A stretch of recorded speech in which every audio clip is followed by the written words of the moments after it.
In the quiet landscape of southern Alberta, some stories begin with a simple goodbye. They end with a question mark that stretches for years, growing larger with each passing season. This is the story of Marshall Iwasa. He was 26 years old, a young man with a future seemingly mapped out. He was a student, a son, a brother. Then, one cold November night in 2019, he drove away from his mother's home and vanished from the world he knew. His disappearance was not a simple case of a person getting lost. It was a complex puzzle, filled with strange detours and unsettling discoveries that defy easy explanation. It left his family and investigators grappling with a mystery that has only deepened over time. Marshall was, by all accounts, a typical young man navigating the pressures of early adulthood. He was enrolled at the Southern Alberta Institute of Technology in Calgary, studying information technology. He was close to his family, maintaining regular contact. On the weekend of his disappearance, he had driven from Calgary to his family's home in Lethbridge, a familiar 2-hour journey. He spent the weekend with his mother, a routine visit that gave no indication of the bizarre events that would soon unfold. When he left her house late on the evening of Sunday, November 17, 2019, he said he was driving back to Calgary. It was the last time she would ever see him. The hours that followed his departure marked the beginning of a profound and disturbing mystery. Marshall did not drive back to Calgary. He did not return to his life as a student. Instead, he embarked on a path that led him far from everything he knew, into a situation that remains shrouded in absolute secrecy. The days turned into a week, and concern grew into alarm. When Marshall's truck was finally found, it was not on a highway between Lethbridge and Calgary. It was discovered over 1,000 kilometers away, burned and abandoned on a remote logging road in the rugged mountains of British Columbia. The discovery didn't bring answers. It only brought more questions. 6 years have now passed since that night. The date today, December 14, 2025, marks another anniversary in a long and painful wait for answers. For the Iwasa family, the world has been divided into two distinct eras: the time before Marshall disappeared and the agonizing time after. They are left to piece together fragmented clues, to wonder about his final moments, and to fight for a resolution that seems forever out of reach. The story of Marshall Iwasa is not just about a missing person, it is about the haunting silence he left behind, a silence that echoes through the vast Canadian wilderness where his trail went cold. The chain of events leading to Marshall Iwasa's disappearance began with a simple, ordinary weekend. On Sunday, November 17, 2019, after spending time with his family, Marshall prepared to leave his mother's house in Lethbridge, Alberta. He told her he was heading back to his life in Calgary, a routine drive he had made many times before. At approximately 11 o'clock at night, he got into his dark blue 2009 GMC Sierra pickup truck and drove off into the night. This departure marked the last confirmed and undisputed sighting of Marshall Iwasa. From this point forward, his movements became a series of perplexing actions that have left everyone who knew him searching for a logical reason. Instead of taking the highway north to Calgary, Marshall remained in Lethbridge. His truck was tracked to an industrial area of the city, specifically to a storage facility where he rented a unit. What happened next was captured on security footage, providing a strange and unsettling glimpse into his state of mind. For nearly 7 hours, from late Sunday night into the early morning of Monday, November 18th, he repeatedly tried to access his storage unit. The facility was locked for the night, and he was unable to get inside. He waited, staying in the area for hours, a long and unexplained vigil in the cold dark. The sun rose on Monday morning, and at 6 o'clock, the storage facility gates finally opened. Security cameras showed Marshall successfully entering his unit. He remained inside for about 2.5 hours, finally leaving the facility around 8:30 in the morning. Investigators later confirmed that he did not appear to have removed anything significant from the locker. After he drove away from the storage facility that morning, Marshall Iwasa and his truck effectively vanished. There were no further confirmed sightings, no cell phone pings, no credit card transactions. The digital and physical trail that most people leave in their daily lives simply went cold. The days that followed were filled with a growing sense of dread for his family.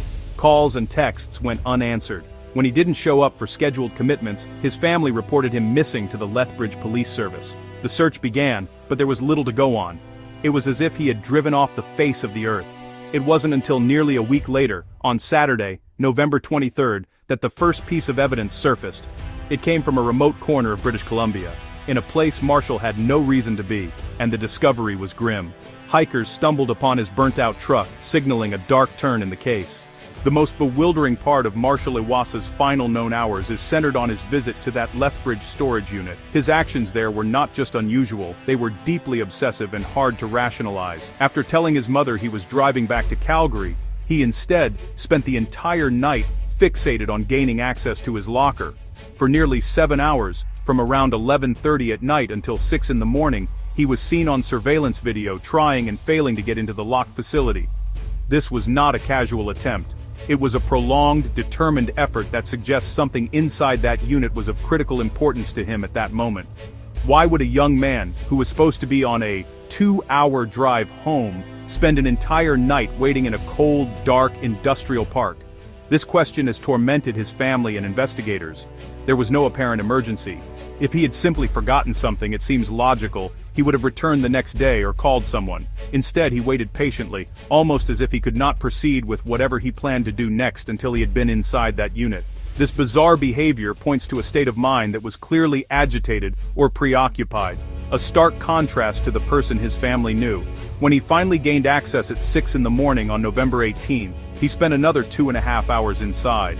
This extended period raises even more questions. What could he have been doing for so long? His family later confirmed the contents of the unit, and nothing seemed out of the ordinary or valuable enough to warrant such strange behavior. More importantly, police have stated that it does not appear he took anything with him when he left. Did he go there to retrieve something only to change his mind? Or was he hiding something, or perhaps just looking for a private place to think? The storage unit visit remains a critical but frustrating piece of the puzzle. It is the last place where Marshall's actions were documented before he disappeared completely. It serves as a psychological marker, a clear sign that something was profoundly wrong. His family later learned another secret. Marshall had not been attending his classes at SAIT for the semester, a fact he had hidden from them. This deception, combined with the strange night at the storage facility, suggests he was dealing with a private crisis, one that may have set him on the inexplicable journey that followed. Whatever happened in those final hours in Lethbridge holds the key, but the lock remains firmly in place. On Saturday, November 23, 2019, nearly a week after Marshall Iwasa was last seen, the mystery took a sinister turn. A pair of hikers were exploring a remote area near the Anderson Lake Forest Service Road, just outside the small community of Pemberton, British Columbia. This is a wild and rugged part of the country, characterized by steep mountains, dense forests, and a network of unpaved logging roads. The specific trail where the discovery was made is not found on standard GPS maps, and is treacherous, typically accessible only by heavy-duty 4x4 vehicles. It was here, more than 1,100 kilometers from Lethbridge, that the hikers found Marshall's abandoned GMC Sierra truck. The vehicle had been deliberately and intensely burned. The fire was so severe that it had torched the interior, melted parts of the frame, and left behind a blackened skeletal husk. It was clear to investigators that this was an act of arson, an intentional effort to destroy the truck and whatever evidence might have been inside. The location itself was baffling. Marshall had no known friends, family, or connections to Pemberton. He was not an avid outdoorsman who would have known about these remote back roads. Why his truck was taken to this specific, hard-to-reach spot remains one of the case's most perplexing questions. When police arrived at the scene, they found a strange and chaotic collection of items scattered around the burned-out vehicle. It was as if someone had hastily rummaged through Marshall's belongings and discarded what they didn't want. Among the debris were pieces of his clothing, an old expired passport, and, most notably, multiple smashed cell phones that were later linked to him. The phones had been intentionally destroyed, another sign that someone was trying to erase a digital trail. The scene did not look like a simple accident or a robbery gone wrong. It appeared calculated and methodical. Adding to the strangeness, investigators also found items that did not belong to Marshall. These included the empty shells of old gaming consoles, which his family could not account for. The presence of these foreign objects only deepened the mystery. Was someone else with Marshall? Did he meet with foul play? Or was he involved in something his family knew nothing about? The discovery of his truck, far from providing closure, opened up a host of new and frightening possibilities. Marshall himself was nowhere to be found. The vast, unforgiving wilderness around the burn site was searched, but it yielded no trace of the young man. The scene surrounding my burned truck out in the British Columbia backcountry, well, it was a contradiction. There were clues everywhere, but honestly, the most important pieces of the puzzle were just conspicuously absent.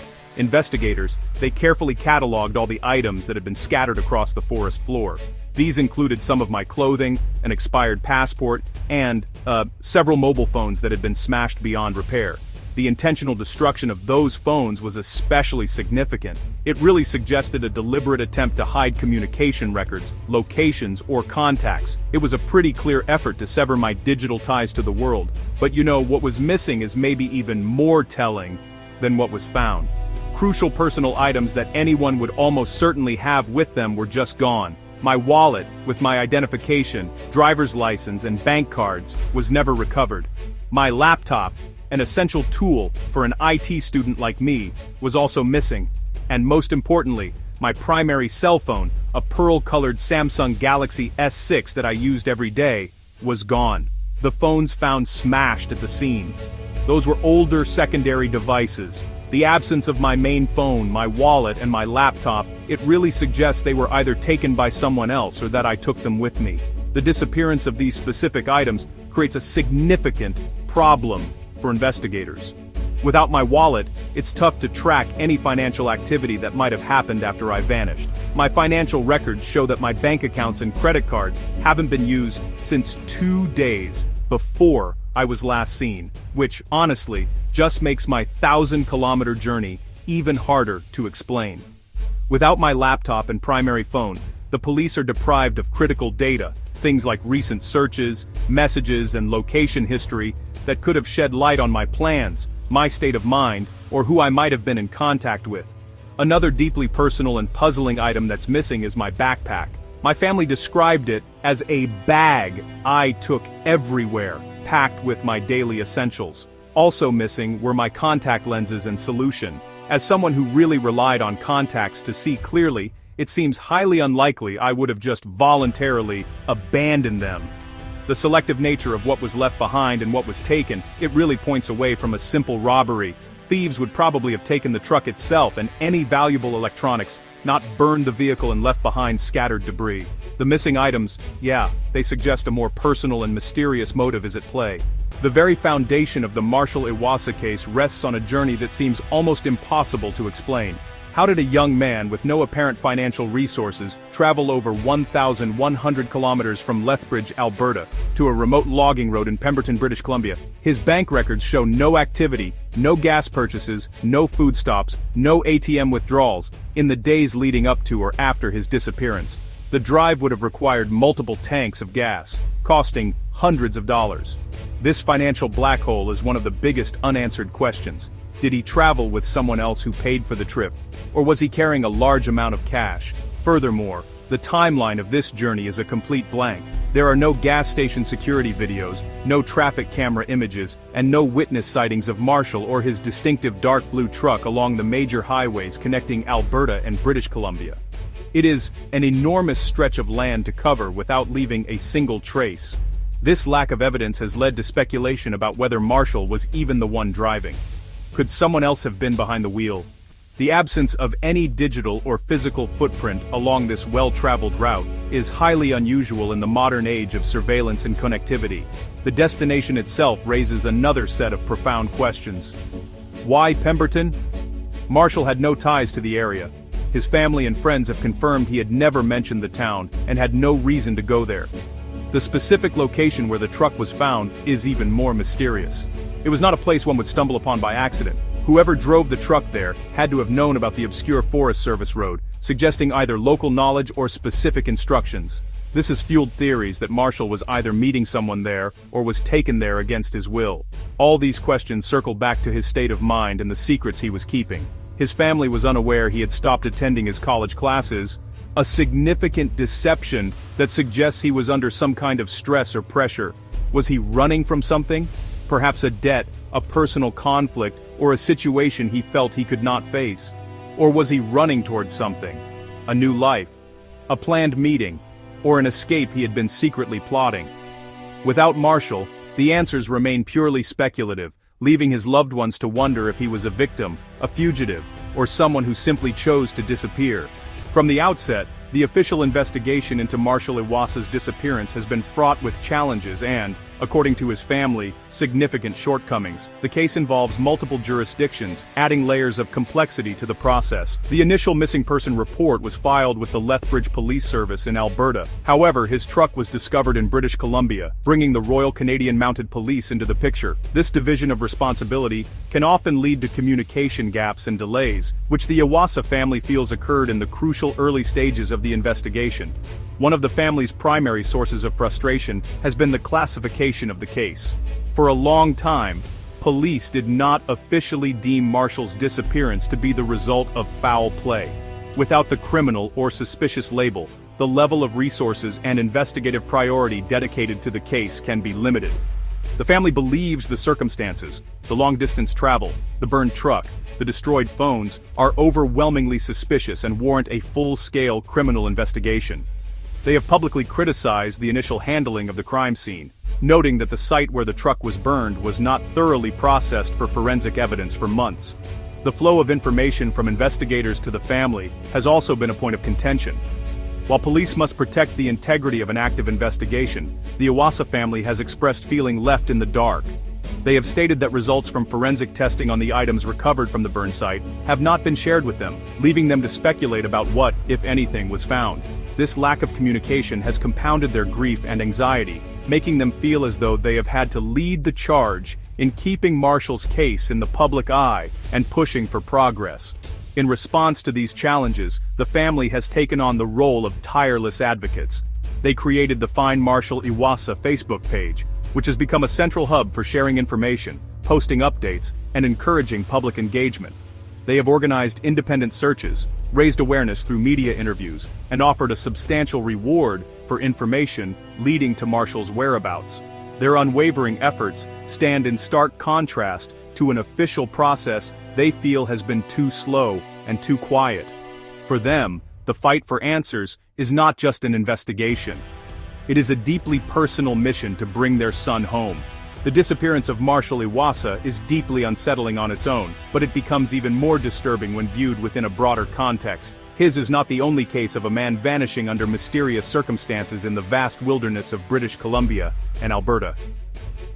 Over the years, a number of similar incidents have occurred, creating a troubling pattern that has led some to question if there is a connection.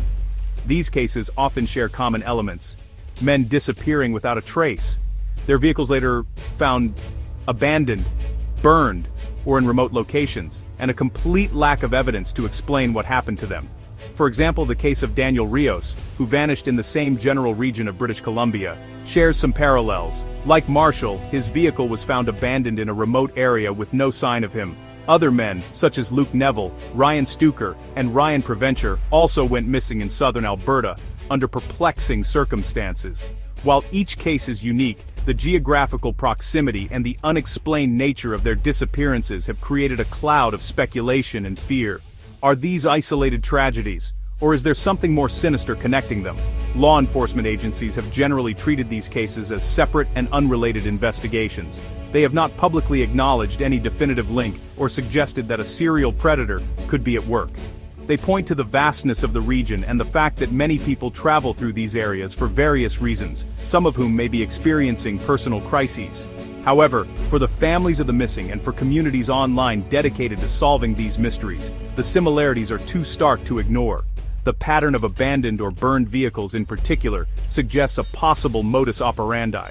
This collection of unsolved cases highlights the immense challenges of investigating disappearances in the sprawling, rugged landscapes of Western Canada. The wilderness can easily swallow any evidence, and the remote locations often mean there are no witnesses. For families like the Iwasas, knowing that other families are enduring a similar, unending nightmare is both a source of solidarity and a cause for greater alarm.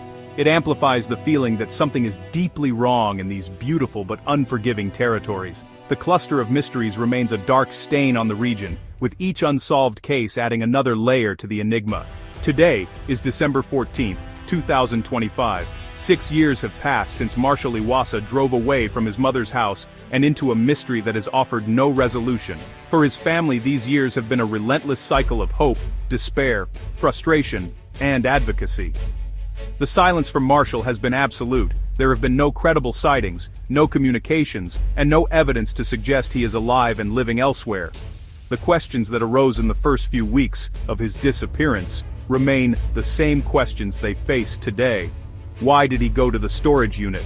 How did he travel to British Columbia? And what happened to him in the remote woods near Pemberton? The passage of time has not diminished the family's efforts. They continue to manage the social media pages dedicated to his search, sharing his story, and keeping his face in the public consciousness. Anniversaries, birthdays, and holidays are particularly painful milestones, serving as stark reminders of the empty chair at their table. They have worked with private investigators, followed up on potential leads, and pleaded with anyone who might have information to come forward, no matter how insignificant it may seem. Their love for Marshall fuels a determination that refuses to be extinguished by years of silence and dead ends. Hope for the Iwasa family has become a complex and painful emotion. They are caught between the desperate wish that Marshall might one day walk back into their lives and the terrifying possibility that he met with foul play. Every reported discovery of human remains in the region brings a fresh wave of anxiety, a fear that this might be the news they have been dreading for years. Yet, without a body, without definitive proof of his fate, they are left in a state of limbo, unable to fully grieve and unable to move on. This agonizing uncertainty is a unique form of torture known only to the families of the missing. The case of Marshall Iwasa has become a cautionary tale, a symbol of the terrifying reality that a person can simply vanish from our modern, interconnected world. It underscores the limits of technology and law enforcement when confronted with a trail that has been intentionally or coincidentally erased. For his family and the community that has followed his story, the mystery is a constant presence. It is a story without an ending, a wound that cannot heal. And so they wait, holding on to the faint hope that one day, the silence will be broken and the long, painful wait for answers will finally be over.